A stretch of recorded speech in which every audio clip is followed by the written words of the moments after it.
What is up, people of the internet? Welcome back to another episode of the Waveform podcast. We're your hosts. I'm Marquez. I'm Andrew. Nah, I'm David.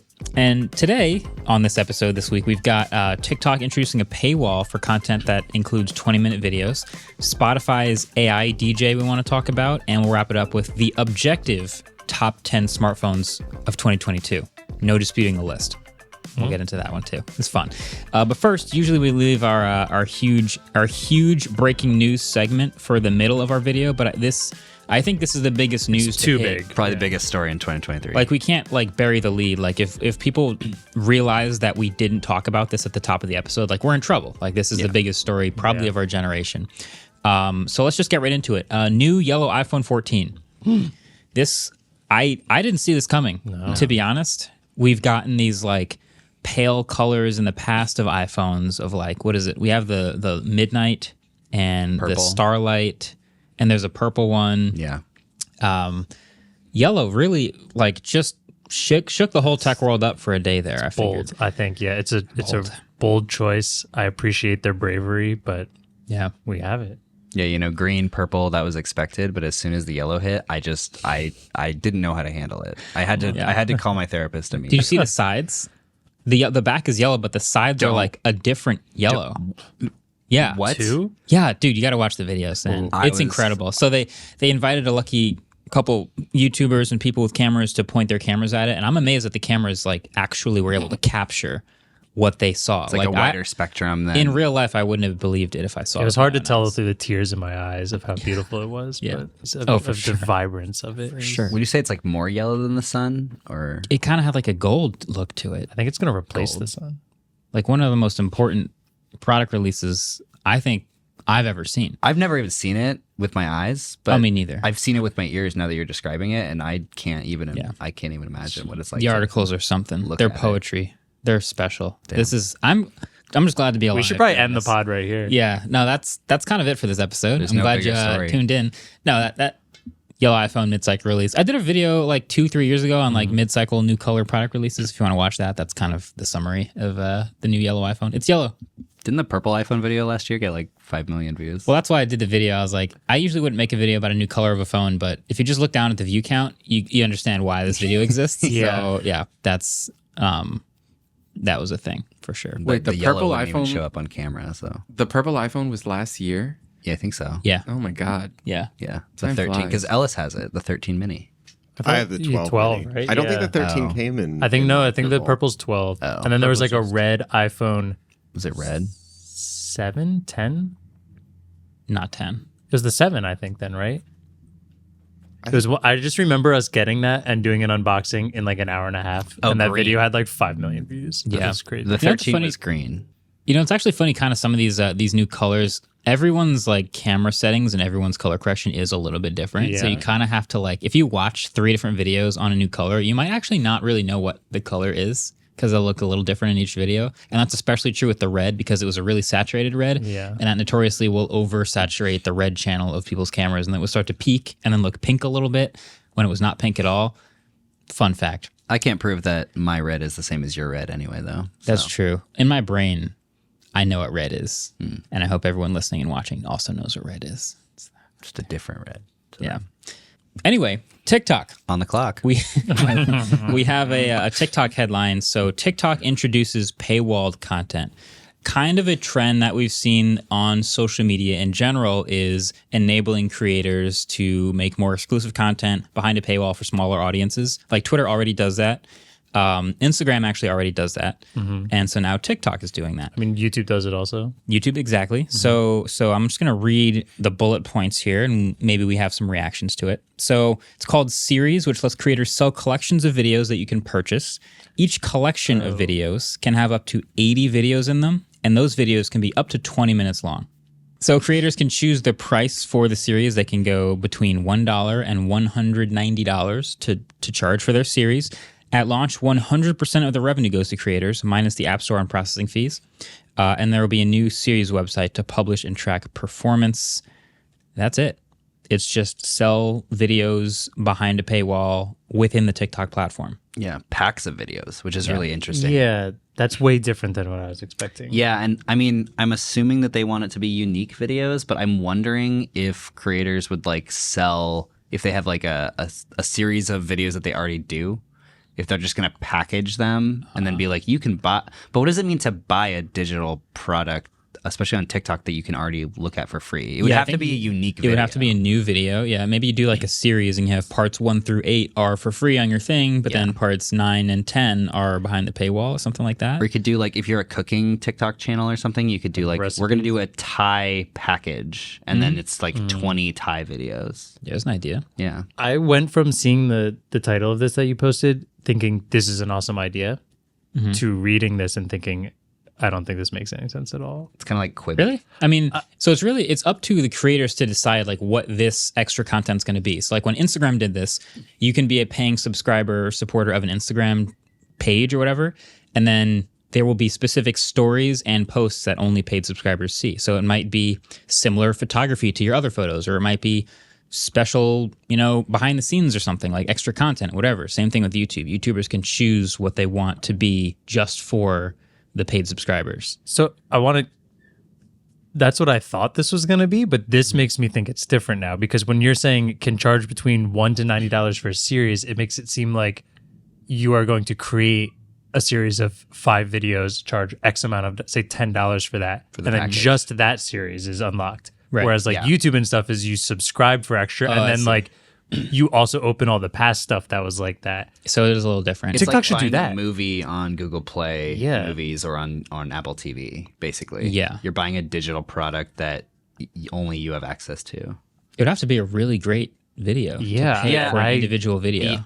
Well, that's why it's there. I don't think they want it to be individual. They want it to be multiple videos. Yeah, ideally it's multiple videos. That's like harder. If TikTok did like YouTube subscriptions, I think it would make perfect sense, and allow 20-minute videos in there, because then it can be like, I'm going to make my regular TikToks that got me popular, but I can also make some 20-minute deeper dives. Or if you could do paywall live streams, or you could do paywall like long Q&As that are 20 minutes, and then whenever you subscribe for that month, the creator gets, that seems perfect. It's like the Patreon model, right? Yeah, I think like the cooking example that I said before, I think that could really work, because you could do one TikTok video where like, we're making pad Thai. I have a whole collection of like Thai food videos that you can pay for. I was just going to say about like travel. You could do like one TikTok to be like, I'm going to Colombia next week, and then 90 videos about like the cool things to do there. And you just buy that series. I would argue you'd be better off making the TikTok that makes you popular and the YouTube long version of that. Well, I would argue you should just go on YouTube, period. I mean, yeah. I guess like they're trying to figure out a way to maximize the revenue that creators can make, which is like, if I was going to pay I get that. I totally get that. Because most people don't subscribe to TikTok. Yeah. Remember, it's like usually for you page stuff for most people. So paying to subscribe to a user might actually not feel as at home on TikTok.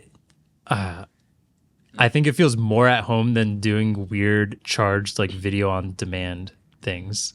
I mean, we're like about to pay find for out. a one time. Yeah, I feel like if they went the YouTube subscription series or Patreon like method or whatever, like that would make so much more sense. It's just that like you would be surprised at how many people will pay for people's courses on things that there's unlimited information about that thing on YouTube already, but people still pay for instructional courses. Yeah, like that guy Marquez Brownlee. He has like a whole course. It's usually then tied to like trust of that particular instructor. Right. So, and that platform where I just like TikTok feels like not the same place. I just feel like the other one feels way more TikTok-y and creator based than like this. Yeah, TikTok doesn't feel like a place I would go to pay for content.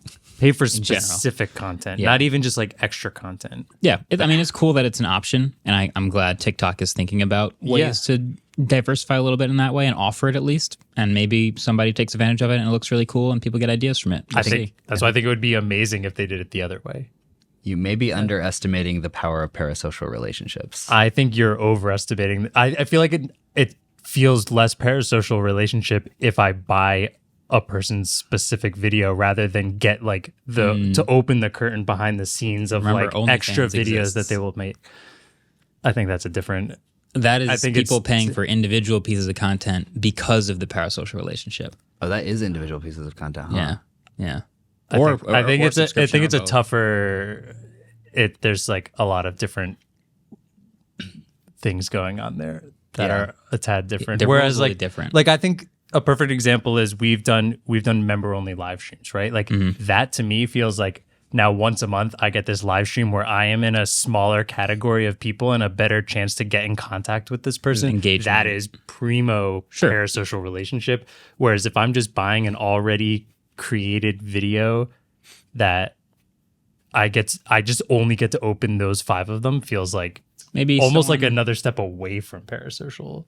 I don't know. Maybe someone think gets it feels creative and like offers custom videos on TikTok that you pay for before, or you like ask to be made and then pay to unlock. You know, they can get creative with it. That's It true. might not just be here's a pack. Does anybody want to buy it? It might just be, hey, does anybody want to see a video on a certain set of things? Oh, okay. Yeah, you're interested. Okay, I'll make it. It's here for you to unlock whenever.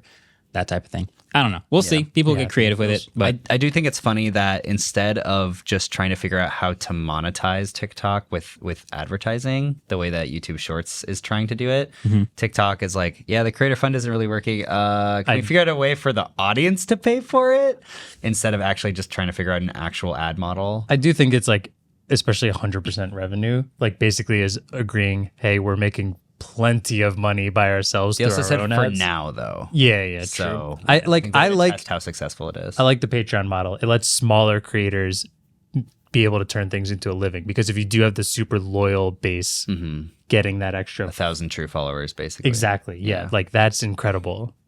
This is, yeah, Yeah, but this I is think it almost should go like the that model. opposite of That's why I 1,000 think true it's weird. followers. That's why I think it's weird. It's like you'll just find one follower every 5 minutes forever instead of 1,000 right now forever. Yeah, I don't know. I mean, I don't know how much people stan each other on TikTok. You know what I mean? yeah, that is the other thing. There is a pretty notorious drop off in how connected you feel based on the platform. Like when people follow each other on Instagram versus YouTube versus even something like Twitter or Patreon, where you feel more connected. And then on TikTok, you're just sort of like scrolling people you don't know most Right. of the time. So I feel like that does make it. That's a new wrench in the dynamic. Yeah. Of like, how do you monetize this? I'm effectively a boomer because I don't even have TikTok, so I don't really understand the parasocial relationship on there. And I mean, I have Instagram Reels, so I basically have TikTok. But That's the most boomer thing you could have said is, I don't like this newfangled thing, but I do like watching it 2 weeks well, no, later. I don't like watching it. I don't like watching it just forced upon me. you Yeah. know? I'm just saying, yeah, I don't know. I'm not really sure the level of parasocial relationship that happens on TikTok. I would bet that there are some people that are insanely obsessed with some of the creators on TikTok. Yeah, Totally. Most of the So- best examples of successful TikTok creators that I've seen have turned it into a following on a different platform. Yeah.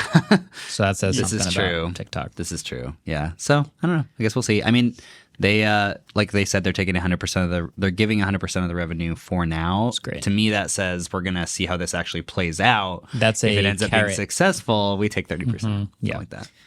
All right, Andrew, I had a question for you. Actually, Yeah. are you remember how you said you were going to review everything for a while? Are you still reviewing everything? Yes, but I'm like, I've found that I need to give myself way more time to review things. That's and I like, interesting. because if I'm going to be this specific, which I also think plays into, I don't want to go too ranty again, but yes, I'm trying things more often. I'm reviewing them. And I'm also just I'm returning things and giving them bad reviews. Actually, there was a pair of socks I bought the other day and I got very upset. And then I got ghosted by the website. And then, And then you left a review? yeah, and then they refunded me another 2 weeks after that. Dang. Dang. So that's- my review's probably deleted. But Oh yeah, for sure. That worked out My perfect. question, I have just been thinking, I have these several weird review scenarios happening to me at the same time that just made me think of like, how do I review this product? And- And am I just reviewing the product, or am I reviewing the overall experience? Can I clarify real quick? You're not talking about like something we're doing for work. You're talking about like a more personal thing that you can review on a website. Okay. So they are actually personal purchases that I've made. Okay. So here's one of them. I bought a year and some change ago a table, a marble, like a small counter height dining table from Wayfair. I'll just name and shame. I mean, I Wayfair. can already tell you 2 stars.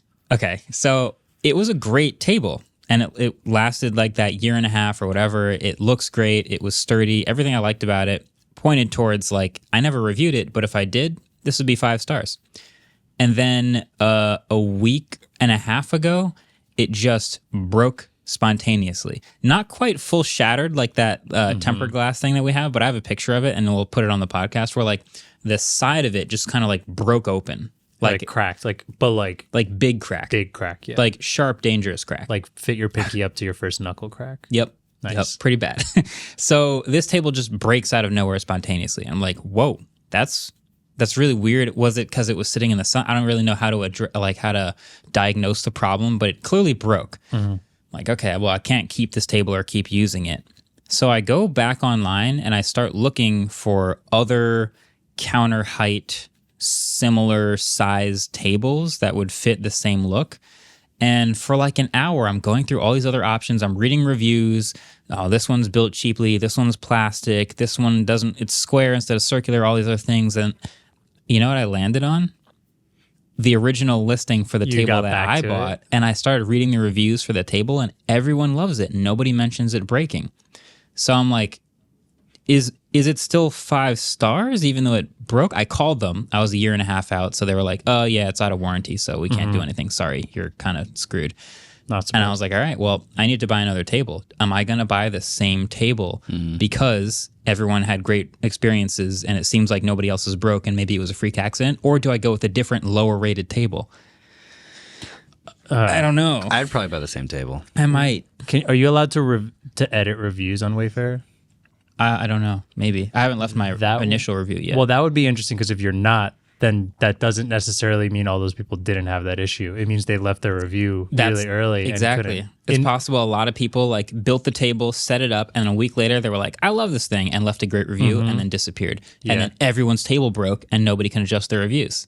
Amazon does let you yeah. edit reviews, and I actually usually find those ones to be like, that's something I like to look for on 3 Amazon. months later. Yep, and they'll be like, update, and it's like, oh, that means something important enough happens that either it got that much better or that much worse, and if that happens down the line and you're willing to go back and review it, that feels like major green flag to me. Like, I want to read that review. I'm submitting a review on Wayfair right now. Okay, so I reviewed this. You didn't originally review it, right? I didn't originally review it, Okay. but now that I've done that, Do your deed to the people. Also, if I would just not buy something off Wayfair, I would go for something else. Really? no, I was looking at a bunch of other tables online on a bunch of other different websites. Like I Googled this specific type of table I wanted and went through all these other sites, and it landed me back on this one table that is on Wayfair. Yeah.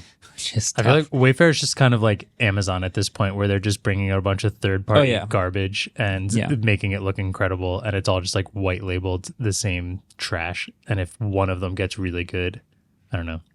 I submitted a review and it says pending review, so it's not even on the listing yet. Nice. What'd you review it? I just submitted like a blanket that I got. Just put a 5-star thing and hit submit, and now it says pending. Are you Wait, saying they you have just to 5 stars reviewed the table that broke? No. Just a blanket. random other thing to see if I could okay. edit a review. Are you saying they have to review your review? It sounds like they're going to review my review. Uh-oh. What if you review what if you review their review? David, no. David. No, we were in this David. time loop. We're suddenly back in February. Like, what happened? I yeah. bought something recently. Period. And I'm probably going to review it because it was way worse than I was expecting. Okay. What happened? So I bought some exercise clothes because I have traditionally only had one exercise shirt and one exercise pair of shorts, and I need more. So I bought some random like no-name brand on Amazon because it came with 3 pairs of like shirts and shorts. Funny enough, how do you pronounce that? I think it's Buyja. Nice. Okay. Yeah, it's Buyjya. All caps. Whoa. All caps. All caps. Always. That's good. First off, red flag immediately. Amazon listing, all caps.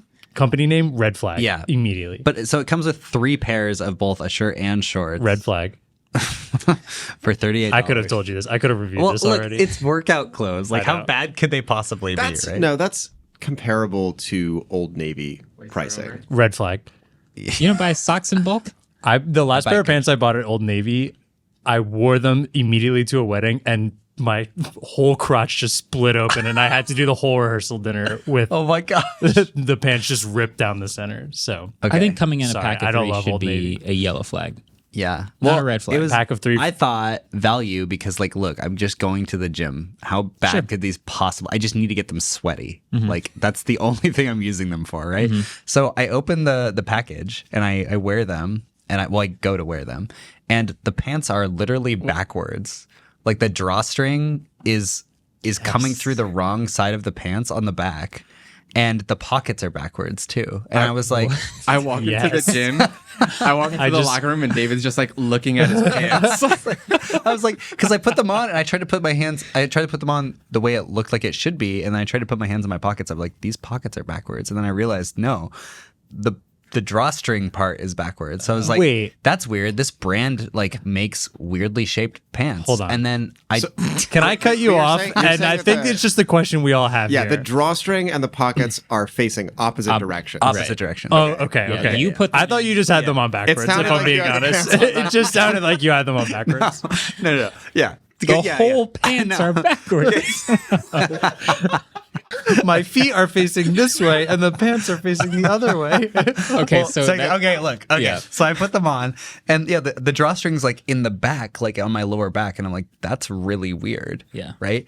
So I just dealt with it, and I thought, like, I guess this brand just puts the drawstring around the back, which is confusing and cool strange. modern chic vibe. Yeah, but then the next day I opened the next pair, and they're the right way. Okay. So I'm just like, they literally made that part of the pant backwards is somehow. weird. I think what you need to do is use the backwards pants for core day, because when you're doing sit-ups, the backwards facing pockets will prevent your phone from falling out when Yeah, you're but lying down. then but your tailbone will be on your the tailbone drawstring. gets No, on no, the no. drawstring. Because if the pockets are backwards, then the drawstring's the right way front.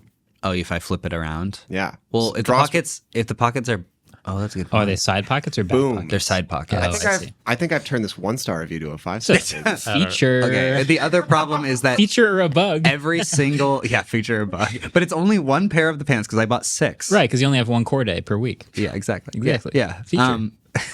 And then every single shirt just has tons of like threads hanging out of it. Like it is the lowest. Oh, and I got a medium, and they're like extra large. They did look pretty. They're so big. So anyway, I'm gonna review. I review this. I It's think 4.4 this stars. is a learning experience here, Yeah. because the name of this listing is just the ultimate Amazon red flag, and I think we can connect this to tech here. I'm gonna read it for you, right? Okay. Boyja men's workout clothes athletic shorts shirt set 3-pack for basketball, football, exercise, training, running, gym. That's every Amazon listing. That though. SEO Exactly. gold. Yeah. The more words in the title, the bigger the red flag is, I feel like. Yeah. There's a Yeah. lot of things about that. I think I would probably be like, this is an Amazon But listing. when you bought and it, it was a 4.4 star still is. listing. It still is. which is not that no, bad. compared. Like I was looking at value versus like ratings. Right. Right. How many And I was how like, many ratings is it? There are 1,346 ratings.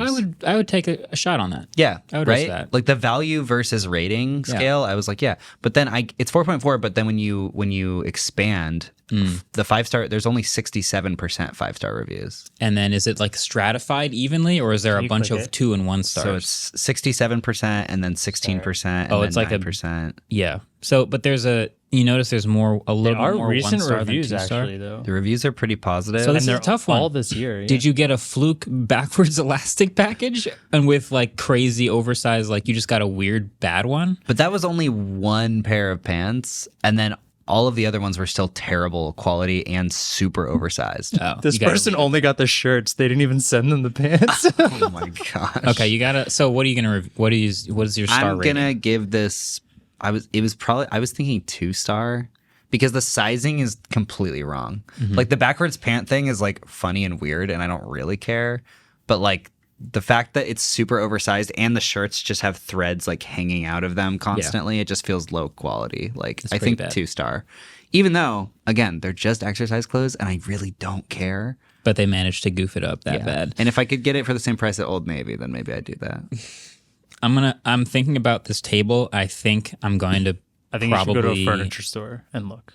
Yeah, but it's gonna be 20. That's a times lot less. of work. I for know me. it is. I know it is, but it's also a lot of work to throw the attempt to return this table or get rid of it and get another one and set it up. Yeah, I mean, with a friend, like I could go to a furniture store. I just won't know if the table's going to explode by doing anything different.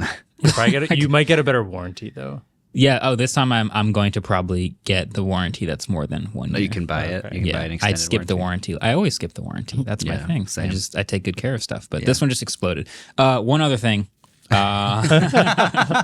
is this another review? Another review. Okay, sorry. devolved We want this to. Yeah. I bought a set of wheels and tires for my Tesla. Oh, So it's a site that just does wheels and tires for Tesla. Just wheels, actually. And they happen to sell a wheel and tire package. okay. And so they ship you the wheels with the tires mounted already. I got the wheels. I went to a shop. They jack it up. They put the wheels on. And one of the tires is flat. And I go, oh, you got to air up this tire. I can't drive home unless you air it up. They air it up. I drive home. Next morning, tire's flat again. That's weird. I air it up. I come home from work. It's flat again. Oh, it's leaking. That's like the obvious answer. I go have it looked at a tire place, and the cords, like the seal around the rim, is just leaking as if it was ripped during installation. Everything else about the rims, gorgeous wheels. I love the wheels. The tires are installed. Everything else about them is great. But I can't drive because it has a it's flat, literally and I broken, have to literally, and I probably will end up having to get another tire. What's the star rating? Well, for you're this? also.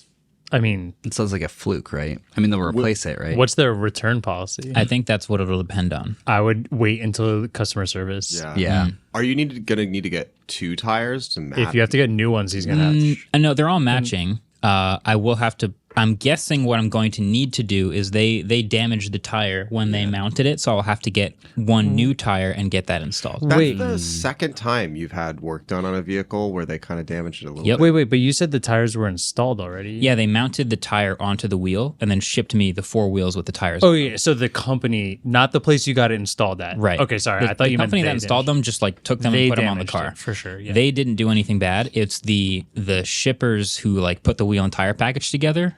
Those are the ones I think that I need to. I would go through the customer service policy and like wait for that, and then if they return it and it's good and it's easy and they're doing it for 5 everybody, stars? then that's on you. That part's on you. But If the customer service is good, then it's 5 stars. to be fair, they probably shouldn't have sent one that was messed up to start with. But I agree. Yeah, I would do 4. 4. because that could, Mistakes happen though. yeah. But if Yeah. you're not lucky enough and you don't have another car, you could potentially be missing days of work Yeah. now or Yeah. having to rent a car. Like, that's because you quality can't drive control. your own. Yeah. Yeah, I would do 4. Yeah, I can't give it a 5. Okay. Yeah, it's also not.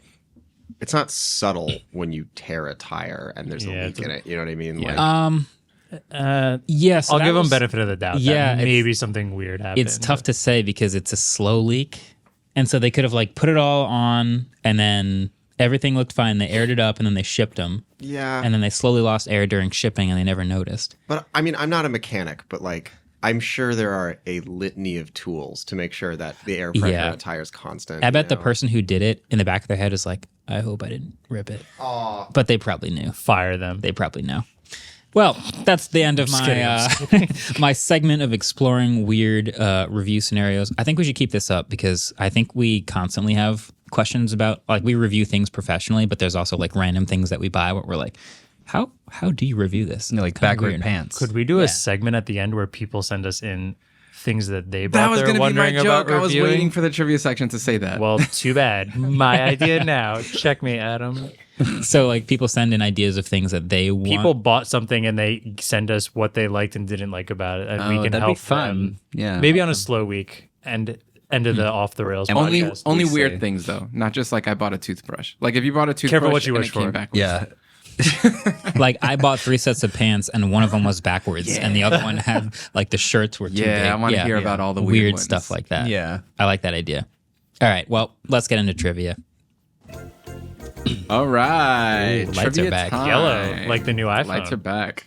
Speaking I of mean, the new iPhone, Biggest story of our time. that we we were just talking about the yellow iPhone 14, biggest news story of our time. Yeah, we like can't Marcus stop said. talking about it. It's the only What was thing the last yellow iPhone? I knew that's what you were gonna ask. Damn it! Oh, I know exactly what it is. Did you I look have it up, an Andrew? idea. I know what it is. No, I just know it. Oh, okay. Or think I know what it is. I'm gonna write it. Yeah, I'm gonna write mine down. You're gonna write it down we can now. write it While down. we Write go it to down break, now. That confident? Yeah. either way, ad Oh, yeah. break now. You don't have to watch us write it. You know. Does anybody Just else have enjoy my these pen? ads. Anyway, we'll see the answers at the very end. Let's take a quick break.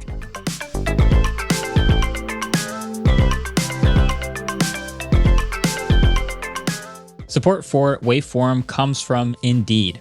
In a perfect world, your gut would never steer you wrong. That clam dish that sounded so awesome wouldn't make you sick. That pair of overalls would unlock the next phase of your personal style. And the latest hire would just fit in seamlessly. Indeed knows, though, that your gut doesn't always bat 1,000, and that's why they're here to help. Indeed makes it easy to attract great candidates, schedule interviews, and hire your next awesome team member all on one platform. So it's designed to save your time, deliver high-quality applicants fast, so you can get back to making those overalls work for you. Want to speed things up even more? You can use Indeed's Instant Match to actively invite the perfect folks to apply, making it even more likely that you'll land someone great, no gut required. So Indeed knows that when you're doing everything for your company, you can't afford to overspend on hiring. Visit Indeed.com/waveform to start hiring now. Just go to Indeed.com/waveform. Indeed.com/waveform. Terms and conditions apply. Cost per application. Pricing not available for everyone. Need to hire? You need Indeed. All right, welcome back. Let's talk about this AI feature. The yellow iPhone? This was this AI color. No, it's Spotify has a new AI DJ feature. I have feelings about this. I have thoughts. I don't actually have this feature yet. I've been reloading Spotify. You're on the my only phone. one that doesn't have I'm it. somehow, I'm the only one who doesn't have this beta feature. It's like the opposite of what normally happens. But hey, okay. I didn't have it until literally 35 seconds ago. And you have it now. Yeah. So like, maybe I'll get it soon. But here's what it is. Okay. So you know what AI synthesized voices can be? AI DJ is basically like it'll play through a playlist, which Spotify can curate playlists, but it'll also include like a radio DJ voice that like talks you through the playlist as if you're listening to the radio or something. So it'll just be a guy going like, hey, I'm your Spotify DJ. Your first few songs are from your high school days because you listen to this artist a lot. Plays a few songs. And then it comes back and it's like, time to change up the mood. I have some more songs from the, and it's just like a radio AI thing, whatever. It has some scripts that it reads.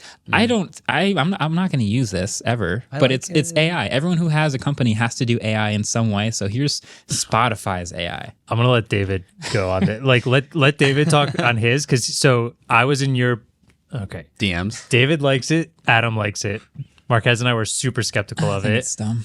I think I Ellis love was it. You skeptical gotta too. try it. I tried it all last night and all this morning. So And I have still notes, don't but I like want you to talk about. I want you to talk, and then I'll show you my notes. Okay. So the voice map of the guy that is talking to you, there's only one voice, but it's based on one of their early employees. Okay. So they got like a lot of his voice and then they He's got a are DJ generating voice. text. He does. Yeah. Sounds like a DJ. And they got script writers and a bunch of other people to like kind of decide on how he was going to talk, how he was going to mix it around. But I really enjoy it because like I was just listening to it this morning and then it's like, yeah, we're going to throw it back to the music you were really liking in 2018. And I was like, damn, this is kind of nice. I mean, it was. how about you just play the song? Yeah, but it does it for me. I mean, yeah. I think this is my initial thought was that's cool, but it's because you have a playlist called My Top Songs of 2018. I do. And it's just playing that. And I like can go back to that. But like the playlist. fact that it's jumping around to a bunch of different stuff. That is the thing I like about it. And like I think that we're always on a sine wave of wanting more control and wanting less control. Like the reason that people watch, there are like what is it called? That TV channel that just like cycles through TV, but it's streamed. I don't remember that. Do you remember Stumble Upon the website? yeah, That random. sounds like that. Where I like forgot random- about yeah. this. Wow. Yeah, I think that people are in a phase where they kind of don't.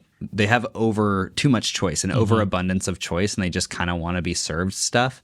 And the fact that like regular radio, right, has no mapping to you. It's like Yeah. a billboard, right? Yeah. It's like you're going by a billboard. It probably has nothing to do with your interests. Radio is the same way, and it's probably if you're listening to 96.9 The Eagle, it's only going to play classic rock radio. But this one is tailored to the music that you've liked over the years, and you can hit the DJ button to be like, I'm not really into this, and over time, it will better match your taste.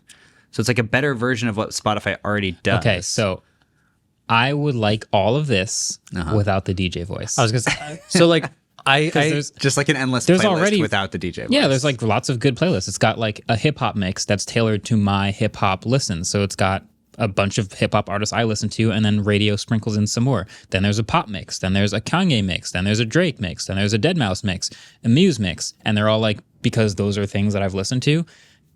And so it'd be cool to have like a throwbacks plus modern whatever. Like, but I don't want the voice at all. But he like, gives context too, and it's like So I like. Yeah. I think we all agree that Spotify is really good at making these playlists, right? Yeah, that's the thing. Like Discover Weekly, all that kind of stuff is incredible. Like they do a great job at that, and the tailored to you part is super important. I do like the fact that he jumps between them. I kind of wish I could just say like, here's a bunch of playlists I have. Can you shuffle between playlists and then like a mega do that playlist. without the voice? That'd be cool. I think that would be cool. He sometimes talks a little long. He sometimes is a little quick. He like I hate it. Mark has just bumped his head into the mic. some of the things he's saying is basically just like the scriptedness of it is just essentially explaining the name of the playlist because it's like here's the songs you liked in 2018. It's just popular 2018 songs that you listen to. I also have noticed with a couple bands or like artists, he's got a very grocery store self-checkout vibe where it's like, you really liked songs from 2018, so you're gonna listen to Banana, and like it's just like it says the name of the artist really poorly. Some are totally fine. Some of them they tried to pronounce Foo Fighters, and I thought they said firefighters, and I was very confused. Which this brings me to my next point.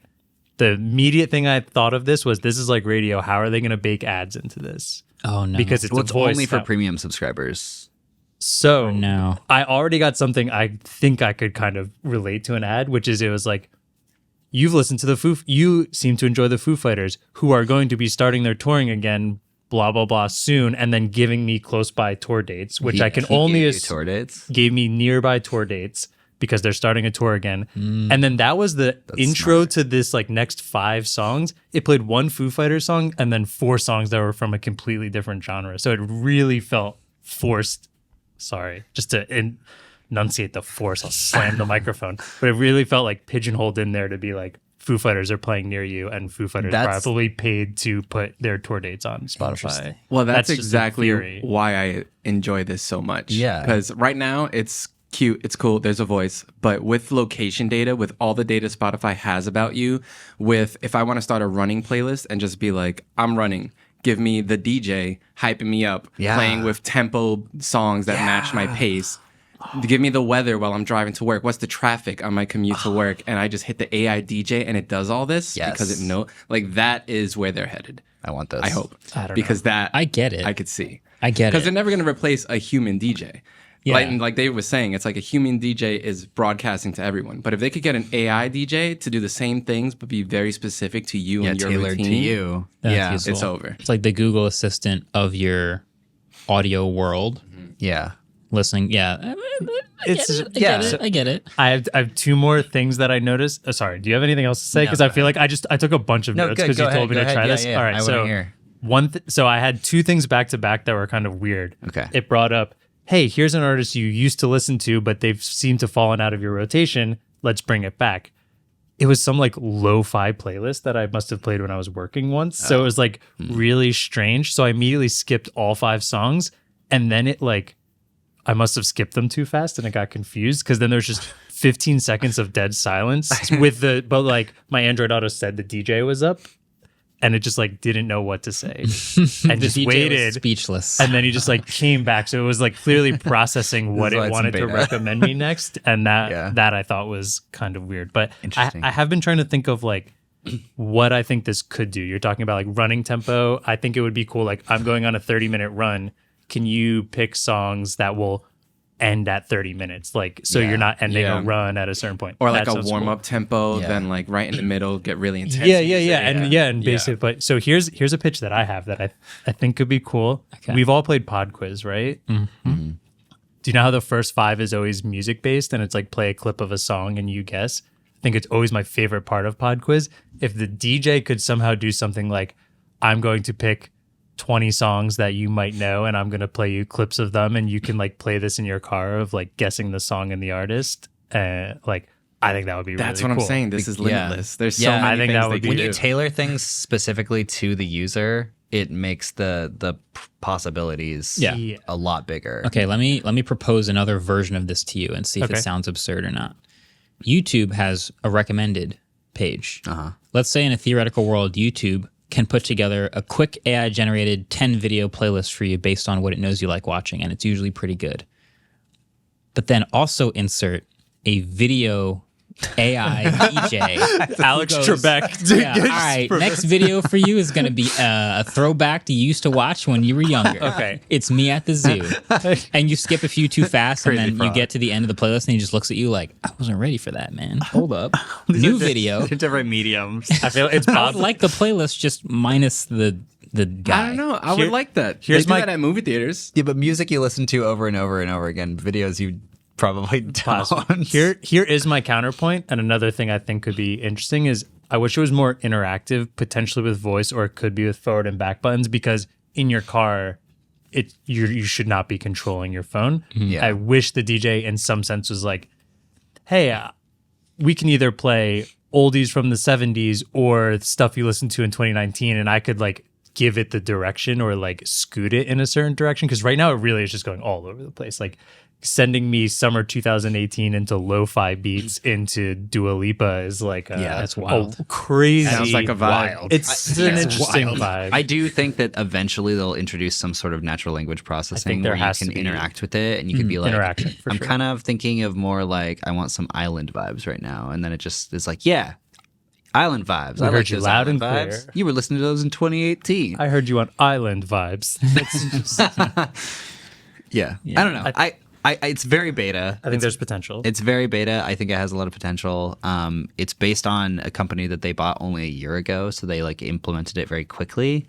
And I could see them doing a lot of like Chat GPT style natural language processing injection pretty soon. So I'm down on the DJ as it exists now, but you've talked me into its potential future. I think it has a I could see it. Success. Look at the six. Interesting. We did that. Yeah. We convinced Marquez of something. Yeah. Let's go. too bad he can't use it. Let me use the feature. I'm just going to throw this out here solely out of pettiness. When I was applying to college as a high schooler, I applied to like this fancy business and technology hybrid program at a university I'm not going to aim. And I wrote an entire essay about how Pandora's Music Genome Project was worthless because all the important data as far as music went is going to be user data and listening data, because you never like a song because you liked another song that sounds exactly the same. You like a song because of the time you heard it and who showed it to you.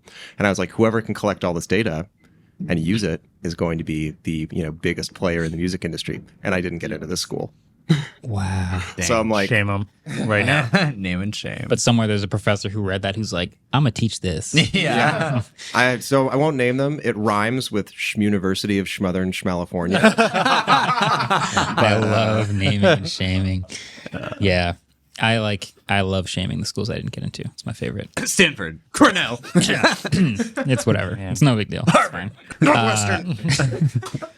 So there's one other thing we wanted to mention, which is it's not AI, is it? It's a Microsoft Machine Edge learning. machine learning, so slightly adjacent. Super resolution. Super resolution video. Yeah. This, okay.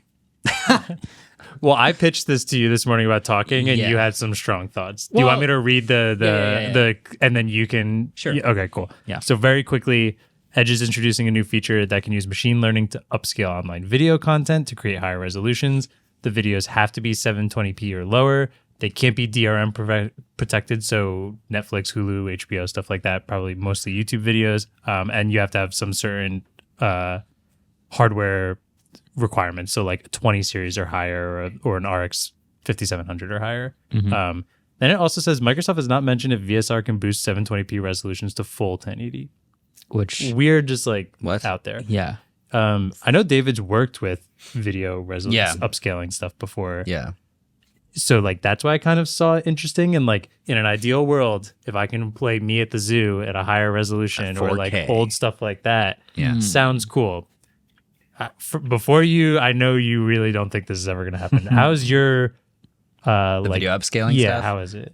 It does really bad with hard edges, so text is terrible. It kind of looks like if you put into Dolly to like make a sign that says something, and you know how the text is just like random letters all scrambled and kind of like they don't really have hard edges. I remember upscaling for a video we were working on the original Apple iPhone keynote because it's only available in like 240p. Yeah, you've done it for me before for a couple podcast things. Yeah, and I upscaled it to 4K, and like Steve Jobs looks great, the theater looks great, everything looks kind of great, but all the presentations on the screen are just, the text is just totally scrambled. Yeah.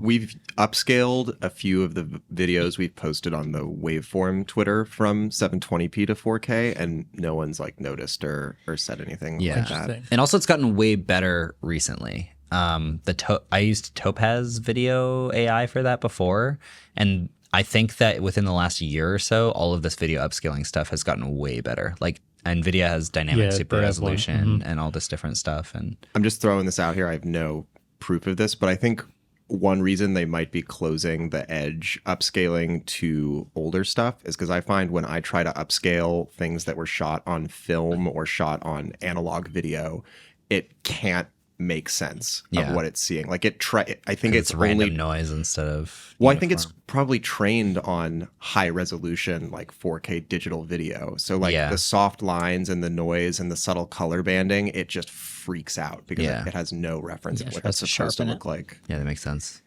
Yeah. My take on upscaling is it's generally not good. Generally. So I've used various, and I think also this is source dependent. So upscaling, like I've seen a lot of really like interesting demos of upscaling video technologies on a TV. And it's like, I will play a 720p video on this TV with the TV's upscaling technology turned on and it'll look like 4K. And then I play it and I'm like, it looks like sharpened 720p. I know what that looks like. So I've never looked at the result of upscaling and thought, wow, mission accomplished. It looks like the high-res version. And I think that also applies to audio, where like the worse your source is, the harder it is to do a good upscale. So like me at the zoo, 240p, 480p video, whatever it is, will never look like new modern digital video because of the way it was captured. It just, there's, other than like really severely altering it, there's no way to make it look like normal 4K video. I think with diffusion you can do that though. Because like because then you're like generating and adding. Versus so just like sharpening. That can look good. Yeah. The old upscaling, I would completely agree with you that like a few years ago, upscaling looked pretty trash. But some of the most recent examples that I've seen have been actually quite good. And I don't know whether they're using diffusion or whatever, but I think that there are new AI models that do it a lot better. Yeah. So. I've yet to. I would really love to see like some of this in action. We should try it on Edge. Yeah, we should try this. This isn't out yet. Oh, yeah. But we can try it on some of the other NVIDIA or Topaz you said you were using. Yeah, but I don't know. I want to try the. No, I do want to try the Edge one when it comes out. Yeah. It's not out quite yet. Yeah. One thing to think about though, I think though is like, I don't think 720p is going to look as good as 4K. But if 720 can look 70%. It can look as a little close better. to 4K, it'll still look way better than 720. Like we should test it with your HP laptop video. We should upscale that bad boy because that's rough lighting, and I think the tonality is still going to look exactly like that quality. You won't of get more video. dynamic It'll just be range. sharper. You won't get more. Yeah, it'll be like a nice sharpening filter. Yeah, with like a little more detail in some of the finer lines, maybe. So now we need your YouTube DJ to play old YouTube videos upscale, so then we can just flashback YouTube. Remastered. Here's when you were watching a lot in 2007. HP Elite Chromebook remote review. Minecraft tutorials. Tutorials are good. Yeah. That's funny. All right, we're going to take another quick break to talk about the top 10 phones in the world in 2022. Objectively. But first...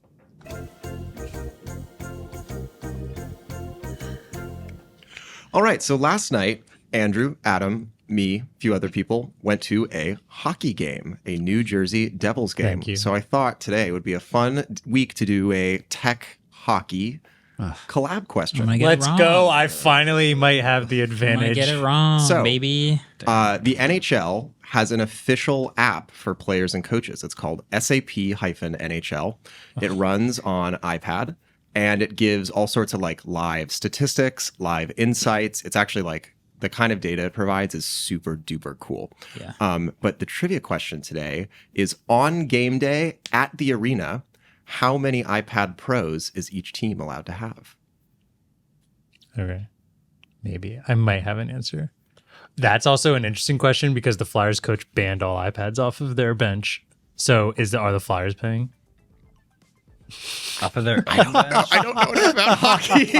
I know nothing That about was all right. sports. Yeah. We'll be right back.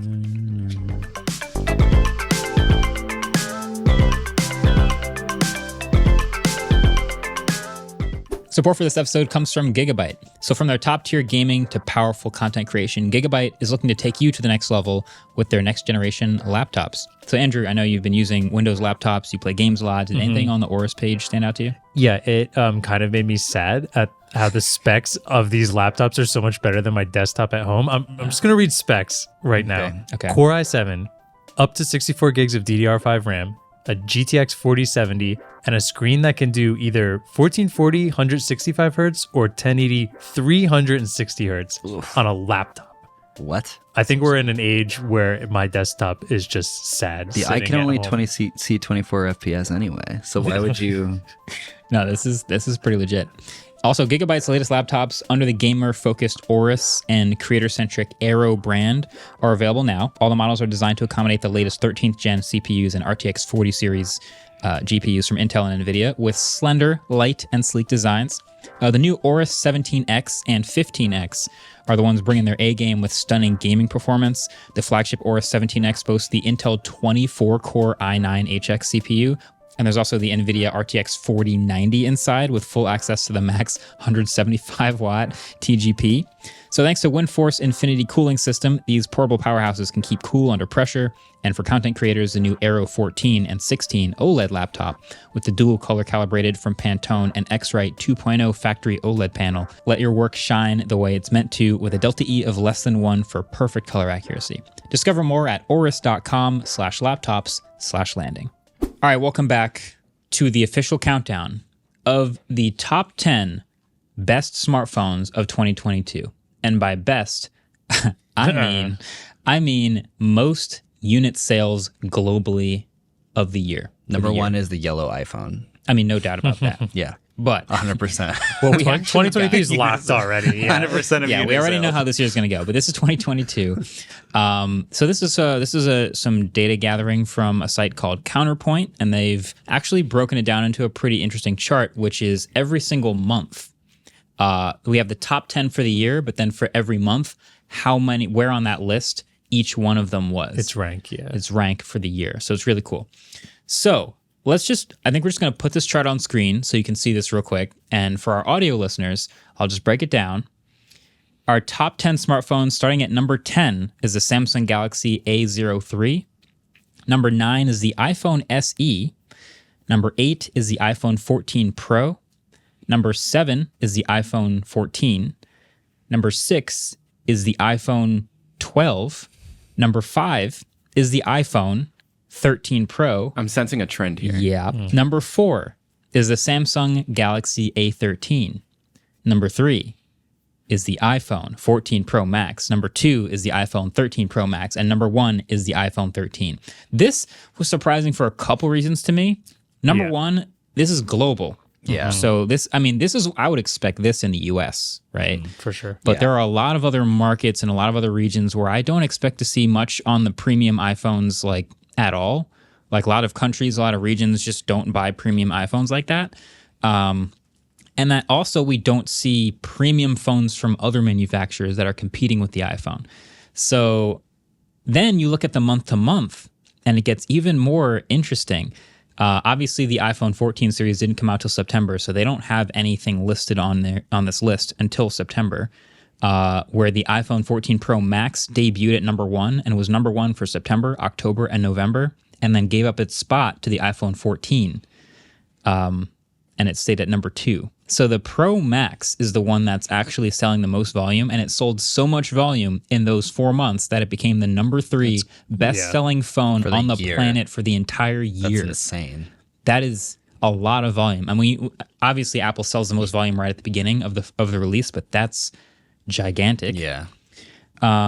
Then the 14 Pro sells a lot, the 14, the 13. People are still buying the iPhone 12 in such mass that in January it was the number 4 best-selling phone of the entire month. In March, it was and March in the world. and 3 April and and May and June and July was all top 5 every single month. People just buy iPhone 12s regularly. That's insane. I mean, the iPhone 13, the 11111112444. So people That's its continue ranking. buying the That's iPhone 13.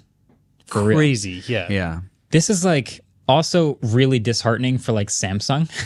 Yeah. Because if you're Samsung, first of all, you wish that your premium phones would sell in the same mass and be your most popular phones. But clearly here, it's the A13 and the A03, which are like $190 phone and $100 phone, selling the most volume. And number 2, instead of buying a cheaper Android phone, people are buying old premium iPhones, Right, an iPhone which is really 12. interesting. Like people would actually go buy an iPhone 12 at what I presume is not a very steep discount from what we know about Apple's pricing. Yeah.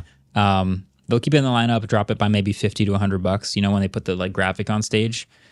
So yeah, this is It feels this is crazy eye-opening. because like the amount of phones that Realme and Redmi and, like, lot. all of these guys make so many variants of all their phones, and you would imagine that they would ship like hundreds of millions of units. And in some markets, they do. sell a like lot.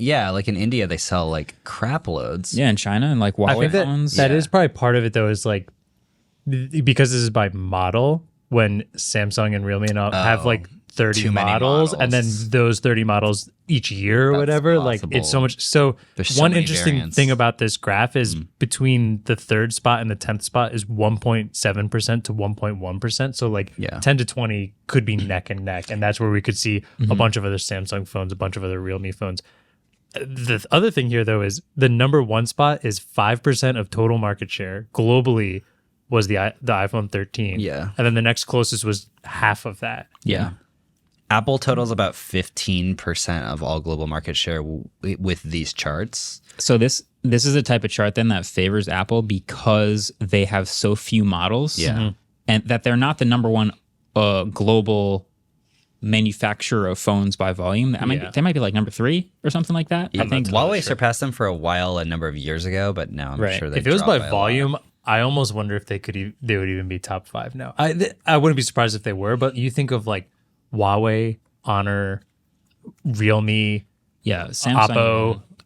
There's just- so many phones. Samsung, yeah. But they have so few models that in order to get a model at the top of this list, It's easier. It's easier when they have less models. So yeah, it's still like Samsung still has like clear flagships like S23, 23 Plus, and 23 Ultra are kind of like their flagships in the same vein as these iPhone flagships, but they didn't crack the 1% mark, so they didn't end up on this list. Yeah. Yeah, I mean, it does still seem like Apple has a huge amount of market share. Like Samsung is above them with, Q4 of 2022. Oh, Apple was above them. I don't know. Yeah, they sold 70 million phones of Q4 of 2022, and Samsung sold 58.3 million phones. Also, Yeah. another stat that just keeps blowing my mind more and more is in the US how dominant they are among young people. So like you think of like what's a dominating market share for a smartphone in any one country? You'd think like 50% for one company is pretty crazy. That's 60% is crazy. 70% is like dominant. And then the numbers of like people in the US ages like 18 to 24. 18 to 24, it's like 75%. no, it's like 90 plus. It's like an insane percentage of people who specifically get pressured into the iPhone and the ecosystem because not only do all their friends already have one, but their parents have one, and it's just like the communities have them. And it's just the phone in the US. Well, it went up from, I'm trying to remember the years, but within a 5-year span between, I think, 2014 and 2019, it went from 40% of 18 to 24-year-olds in the US owned an iPhone to 75%. This is just a recent article I pulled up from Phone Arena. According to their survey, 9 out of every 10 teenagers in the U.S. own an iPhone. 87%. 9 out of every 10. 87%. 9 out of every 10. That's insane. Most people Yeah. in like that age bracket, like 13 to 19 or whatever. So it's crazy. It's crazy how dominant they are in this one country, but then it is kind of eye-opening to see a global chart where it I think translates. the global thing is what surprised me the most here, because I know we talk about Apple a lot because we're US based, but we clearly get a lot of comments that's like, Apple's not big where I am. They're way too expensive, or like import fees, all this stuff. And like, but I think it said they're most popular in US, UK, Germany, France, and China. And like, if you just really can dominate a few markets, you really can dominate global sales. Like, it's pretty crazy. Yeah. I think that really shows the power of the ecosystem lock-in, especially in that age group. Like, if you're not able to use the thing that the social dynamics of the other people your age use, you're going to get outcast, and that's the worst age to get outcast in, because you're trying to make friends, you're growing as a person, and it's a Ouroboros. It eats its tail, because the more people that get pressured into getting an iPhone, then they become part of the amoeba that pressures other people to become part of their amoeba, and eventually the smaller amoebas just get completely eaten, and it turns into one. And they grow out into crabs. We're all back to crabs. That's a deep cut. But yeah, I don't know. It's like, it makes sense that in the last 5 years, the market share has grown that much in Apple's favor, because they're the most ecosystem forward brand. And because they already have a dominance, that's just going to keep getting bigger and bigger. And there's going to be a day where there's like 99% of teenagers have iPhones in the US. That's always been an interesting question, is like, can any other brand crack this? Because you can obviously emulate the same pressures with your own ecosystem, but you also have to get switchers. So like, Samsung can build a really strong ecosystem, and they have. Like, you can get a Samsung laptop that talks to your Samsung phone and has Samsung services, and it has their own version of AirDrop, and their own, all this stuff like works really well together. Huawei does the same thing, Oppo does the same thing. But you also have to balance the people who are already in a different ecosystem and get them to switch into your ecosystem, which is way harder.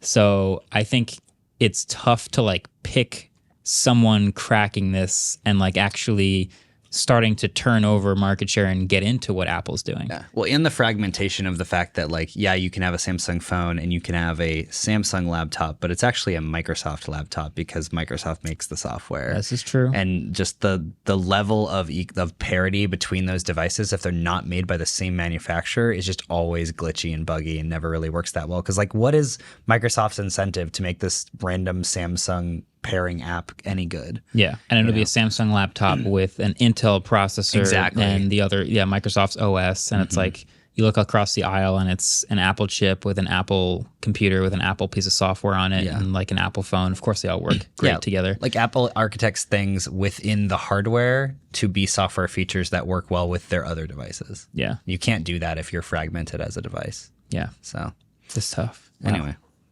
They're pretty good at this, huh? yep. People always ask like, "Oh, wow." Well, there's always the like, "Wow, you guys do a lot of iPhone videos," and then you look at.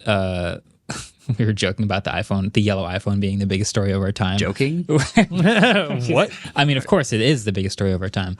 But it's like, you wonder why so many. We were talking about this is another thing I could make a video about if I really wanted to. I don't actually want to. But about YouTube channels, because there are so many YouTube channels, there are now increasingly fewer ways to differentiate yourself in the YouTube ecosystem. And so you see, like, back when I started, if you were a tech YouTube channel, that was enough of a differentiator for you to be like, oh, wow, you do videos, but you do tech videos. That's really interesting. I haven't seen that. And now there's a bunch of tech videos. So now there's people who just do smartphone videos, or people who just do software, or just do productivity inside of tech. Yeah. And now we're so saturated that there's just like, what can you latch onto to just, sort of drag yourself above the noise and all of the saturation. And I think a lot of people find that just making Apple videos is just, people are interested in Apple. There's always a popular Apple product around. We might as well just hook onto that. We're like the menorah fish on the side of the shark, So I don't know if there's a video essay in there somewhere, but I think that's a real even too saturated at this point. Apple channels. Now you need to unbox iPhones while jumping out of a plane. It's true, because there's going to be a bazillion Apple videos, and if you're not on the first page of search, you might as well just I mean, is Bing AI ever going to find you? Nope. Probably not. Steal your content. Yeah. Quick So, check, by the way, it's not a menorah fish. What is it? Remora. Remora. Sorry. Thank you. Ellis Can't believe looked I got at a me like he was biofactor gonna on. kill me. I can't believe I got. I'm sorry. Thank you for Centaur that. Thank you fish. for that. So yeah, it's a real thing. The iPhone turns out is a pretty popular phone. Can't wait to tell my grandkids, like, in my day, We had Android we had phones. Android phones. Shut up, Grandpa. It's time for bed. All right, Grandma, let's get you to bed. Two different charging ports, and you had to pick one. Android's not real. Go to bed. No, There are ancient manuscripts that detail the Samsung Galaxy there is S23 there is a It's like Book of Eli. with- there is Book a of super Samsung, Book of super old carcass of a video idea in the video board, which is the iPhone the most successful product of all time? And I started like writing down others that could possibly compete with it. One of them is Sliced bread. well, so it has to be a company who's made a product. Ford. And Ford. then I was going to say and Ford. then tech tech is one of the things that iterates every year. So you have newer and newer versions of the product, so it keeps getting sales. Ford F-150. So Ford Model T doesn't really have a modern equivalent that I can say, oh, it's one of the most like successful products ever. It turns out Toyota Corolla every single year is one of the best-selling cars on the planet for a long time. Yeah. You could make an argument for that, or a good point. F-150. You could make an argument. Some others I saw, Lipitor, a drug product that's just been popular and useful to people for a long time. Penicillin. And then some other random dark horses like the Harry Potter series, or just another just like a Pokemon. one-off thing. Pokemon, Yeah. like one-off media entities, which are really interesting. But I ultimately kept going back to the iPhone. I think the iPhone is probably hands down the most successful individual product ever. Yeah, I love Harry Potter. Quote. I love Harry Potter. It is like my thing. I have tattoos for it and everything. It doesn't hold a candle to the iPhone. It's just like cultural impact was probably a higher spike for Harry Potter, but Then just the iPhone? yeah. I don't know. I still meet people that are like, oh, I've never read the books. Oh, I've never watched the movies, blah, blah, blah. So maybe But, like, in its heyday, Harry Potter in its absolute heyday was like every kid, It's like Pokemon. was standing outside the store waiting for the book to drop. or at least Just like the iPhone. or at least knew about it. Right? Because it was like it was a book instead of $100, $300, $500 thing. Everyone knew about it, but then it's got to get translated in all these languages, and it's got to be international too. I'm just like the like the iPhone. Yeah, but I'm I looking think at it's hard it too, to like compare- it starts new economies almost. Like right. the iPhone started so many new sections It of is like it is the reason Apple is what it is. Yeah. And then they have all these other businesses that are built on top of the iPhone being popular, which is just like the iPad, apps. the App The Store, entire App Store. like all of that is Yeah. from AirPods. iPhone. Yeah, exactly. I think it's hard to compare product to like story-based entertainment too. Yeah, that I was like think- a dark horse. yeah. Like, Yeah, like the Apple products, Watch is the most popular watch on the planet. It's an iPhone accessory. yeah. It's what Yeah. it is. Yeah. So That's true. yeah, I think the F1 And iPhone. Interesting. AirPods are like one of the biggest companies in the world on their own, right? If you were to map out all headphone companies, like Sony makes headphones, so we consider them a headphone company. Audio Technica makes headphones, among other things. I think AirPods would be like a top 5 like headphone company, and Sony makes movies. Yeah. Like they make Yeah. a lot of stuff. and you Nintendo just is bigger take than AirPods. all of Sony too, which is kind of AirPods as their own standalone business are about as valuable as Netflix in Yeah. its entirety. So I I, think remember. if they were their own company, they would be actually They would one be of top. the biggest. Yeah. yeah. Yeah, Yeah. it's insane. Yeah. And they're an just iPhone accessory. they're an Apple product. Yeah. yeah. So Yeah. the more you know. I think we've talked about it. I was thinking about making this video, but it also kind of felt just like if I make a whole tough. video about why the iPhone is the most popular, the most successful product on the How world, much did they pay you? it just feels like I'm just patting them on the back, like, congrats, guys, you did it. You Yeah. really did it this time with the iPhone. Take a victory lap, make a yellow one. Yeah. They wouldn't dare. So it is what it is now. It's a podcast thought. I think that's appropriate. Pod thought. Hashtag. Yeah. David wanted to talk about. Well, yeah, just Yeah. intro. Yeah. Oh, this is It's perfect. kind of a quick thing. Yeah, I guess this is perfectly what we just talked about. Yeah. Realme shipped its first phone that has its like a extremely dynamic island ripoff. That it's like it's not just like a ROM that you can download Yeah. or an app that you can download. It's literally a feature on this Realme C55 phone. And you know what? The thing is, like, Apple can't really stop manufacturers from like making software things. It's No, just a I software thing on the can't screen. imagine. It's cool. Like it's a good idea, right? Yeah. I think that the hype behind Dynamic Island is probably one of the reasons that the iPhone 14 Pro Max sold so many units. Like, it's a very simple feature that got a lot of people invested. Now, what I wanted to talk about with this specifically is that one, people have been complaining since the iPhone 14 Pro and Pro Max launched that still not that many apps take advantage of the API.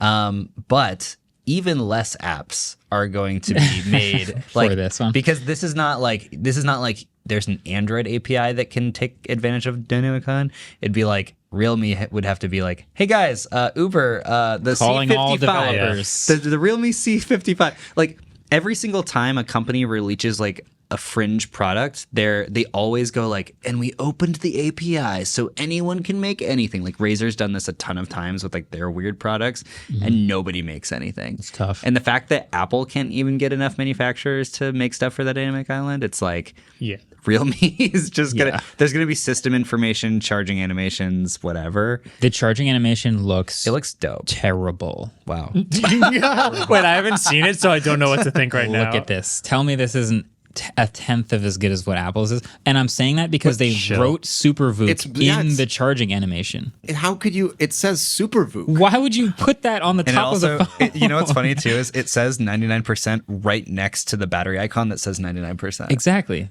This It's is yeah. this is what I would call in my Redundant. day a poor use of space.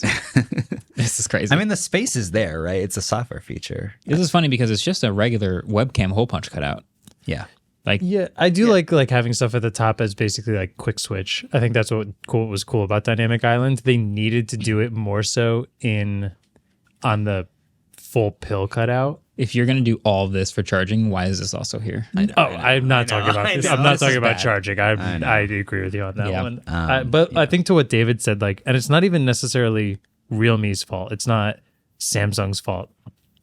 It's Android in a million different specifications where like to ask a developer to do that is like, please hire an entire new branch of this development Yes. in order to get it to work. So if it's not working on Apple, which has like 2 models that are exactly the same, where it's so much easier, and we see this in a million different apps, and it's just an unfortunate side effect of the Android. Yeah, I mean, I'd say the reason that there's still not that many dynamic apps that take advantage of Dynamic Island is because, yes, it's Apple, yes, it's the iPhone, but it's still only 2 models of the iPhone. Yep. Yeah. I would bet you that when the iPhone 15 comes out, especially if Dynamic Island comes to the regular model of 15, we're going to see every app manufacturer taking advantage for it. of Trying to find cool app ideas, developer. things to do with it. Yeah. There's a couple cool ones now. My weather app does it. Uber does it. Spotify does it. So we'll see. We'll see more. Yeah. Super teaser. We kind of have some of our own firsthand experience in this now too, which is kind of interesting. So it is what it is. It's a shameless clone, which is what The Verge called it, and I agree with that. But that is it. Okay, that concludes our iPhone section of the podcast. Yeah. Wait, but did we talk about that yellow iPhone yet? Oh right, There's I a almost trivia forgot. question based on the yellow iPhone. Oh, is there? Well, then let's do yeah, trivia. we read it already. Oh, right. I did that already. Okay. Anyway, the last trivia question. All right, so trivia time. Quick update on the score. Of course. Marquez has 8. Andrew has 7. David has 10. That's right. David's in the lead. Wow, that changed. Yeah, Andrew, you gotta get on it. Yeah. Catch up. And also, before we do trivia, we did hear feedback, and we are going to make this much faster. We are doing very strict time limits, and we will try and cut out dead space. So you will just hear the question, and you will hear the answer, and you will like it, and you will rate it well, and you will not listen to my rating restrictions, and you will give it 5 stars. You're welcome. Thank you for that very concise explanation. Okay. You're welcome. We're making this longer than it needs to be. I've already written. We could have just had the delay in the trivia, but now we delayed the entire show. It's future proofing. I've written my answers. Next. First question. Yeah. So, just got the yellow iPhone. What was the model number of the last yellow iPhone? Model number, Yeah. The model. The model. Oh, not wait. number. I mean, same thing. What was the last iPhone that was yellow? Yeah. Okay. Yeah. Yeah. So you have until the end of this music to write down your numbers or answers. Okay. They're not numbers. I just may have confused myself a little, but yeah, we wrote it down. No, Adam. I did not change mine. You changed yours from before. I'm just saying. What? Mine's still what I wrote the first time. You're changing it? You better hurry up. We This got music's about 3 to end. seconds. Okay, All right. flip them and read. Okay, I had to really think about that one. Oh, yeah. Well, Okay, iPhone. I wrote iPhone 10R. That's not the no. latest. I wrote 10R. Really? Nope. iPhone 5C. Nope. also- Is there a 12? iPhone 11 11. Was it was the yellow? last yellow That iPhone. was The one that the last Okay. one that came with yellow. Okay, because the 11 was when they first didn't they basically the first time they made the pros like quite a bit better, so the 11 was almost just like Oh, an 11R. yeah. Yeah, that's Basically, why. yeah. Oh, You know what's funny? I thought about that too because the 11 always skips my mind. I always forget it exists. The 11 was basically the 11R, but they just like shifted 10RS. everything forward. Yeah, the 10RS. 10RS. 10RS. All right, next question brought to you Oh, I by really thought I had that. Ellis. No. In a regulation NHL hockey game, how many iPad Pros is each team allowed to have? What is it called, Andrew? Is it a bench? Bench in yeah. their little rink. So like in one team's bench, how many iPads are allowed in that bench? Not assuming it's 2 because there's 2 benches, right? Not in the arena per bench per team. Per team, Okay. how many iPads are allowed on game day in the arena? Per team in the arena on game day. This is a shot in the dark. arena? On Yes. game, no, Not per in the team. bench. I thought Wait, per team or not per team? Per team, Okay. on the bench, or is this including If I smuggle like one up the their rafters. because they have like analysis people outside of the bench. this is on the bench. Okay, Final a answer. bench. If you guys want context, a bench holds 3 coaches and 20 players. Here's the reason We're out it's of time. important because during the week outside of game day, they are allowed X number of iPads per team. All right, flip him and read. Okay, Why? Great. Did you write O too? So I Oh. wrote 0 Okay. because I thought it was a trick question because like the NFL doesn't allow any iPads because they do surfaces, but then I changed it to 2. That's You not wrote an 2. That is the kind of question I would write, but That is a yeah. great. I wrote 3. I wrote 4. Let's go. Nice. So on game day, they're allowed 4, and in the rest of the week, they're allowed 2 per team. Yes. Interesting. That's exactly what my thought Did you process know was. that, or did you just get a nice little guess? Well, I originally wrote 2, and then I didn't. And then Ellis said they go up on. I game almost day. changed to 4 when he said that, but I Interesting. didn't. I know. assumed 1 for each side of the bench and 1 for the coach. One of the coaches. Marquez, take us home, please. Thanks for watching. We appreciate you guys. Please suggest topics for future questions so that we can catch up to David. Yeah. Catch you guys in the next one. Peace. Bye. Waveform was produced by Adam Molina and Ellis Rovin. We were partnered with Vox Media Podcast Network, and our intro outro music was created by Vane Still.